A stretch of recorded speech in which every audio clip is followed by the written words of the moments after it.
सक्खर जिला council chairman Kumail Shah का 157 orders की तकसीम पर इजहार ख्याल। तालीम व सेहत हुकूमत की अवलीन तरजीह करार। जिला कौंसिल सक्खर के चेयरमैन सैयद कुमैल हैदर शाह ने मॉडर्न स्कूल में PST उम्मीदवारों को ज्वाइनिंग ऑर्डर्स देने की तकरीब के दौरान मीडिया से गुफ्तगू करते हुए कहा है कि आज जो 157 ऑर्डर्स तकसीम किए गए हैं, ये वही ऑर्डर्स हैं जो गुज़िश्ता 3 सालों से मुख्तलिफ वजूहात के बाइस रुके हुए थे। उन्होंने कहा कि ये दिन इन नौजवानों के लिए हौसला अफजाई और कामयाबी का दिन है जिन्होंने मेहनत से इम्तिहान पास किया और आखिरकार उन्हें उनका हक मिल गया।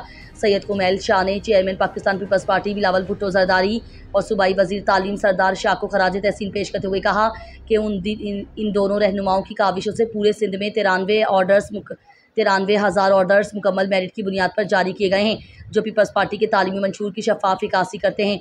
उन्होंने कहा कि जो उम्मीदवार अभी तक रह गए हैं उनके लिए भी हम भरपूर कोशिश कर रहे हैं कि जल्द अज जल्द उन्हें भी बहाल कराया जाए।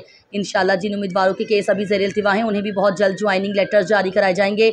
उन्होंने यकीन दहानी करवाई। चेयरमैन कुमैल शाह ने इस मौके पर कहा कि बच्चों को स्कूल बुलाकर उन्हें उनकी कामयाबी पर मुबारकबाद देना और हौसला अफजाई करना हमारी जिम्मेदारी थी। देखें, आज जो हमने 157 ऑर्डर जो बांटे हैं वो ये वही थे जो ये रुके हुए थे, जो कि इश्यूज़ था। इन्होंने टेस्ट पास किए हुए थे फाइनेंस डिपार्टमेंट में और मैं खराज तहसीन पेश करता हूँ अपने चेयरमैन बिलावल भुट्टो जरदारी साहब को, मैं खराज तहसीन पेश करता हूँ अपने चीफ मिनिस्टर सिंध को, अपने एजुकेशन मिनिस्टर सरदार शाह साहब को और जो यहाँ पे हमारे सक्खर ज़िले के एजुकेशन के ऑफिसर्स हैं जिन्होंने ये केस लड़ा, केस बनाया और आज हकदारों को हक मिला।